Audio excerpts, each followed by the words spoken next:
No in še tretja vrsta peska, sem pa navaden pesek pobirala ob morski obali, to je ena mivka. Lahko uporabimo tudi zidarsko mivko. To govorim zato, če zdaj, ker ne moremo iti v trgovino, pa da bi kupili na primer te dekorativne peske, lahko vzamemo tudi pesek, ki ga uporabljajo v zidarstvu, pa ga presejemo.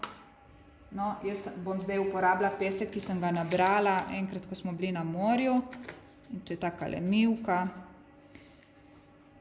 Tako. Evo, in je učinek zelo podoben oziroma tudi zanimiv. Tako. Ta storž lahko zdaj potem uporabimo tudi kot dekoracijo. Spet pravilo, ne vsakega drugačnega. Na adventnem venčku naj se potem znajdejo ali samo taki storžki, ali samo rdeči storžki, ali samo taki storžki, ne vseh treh. Tako.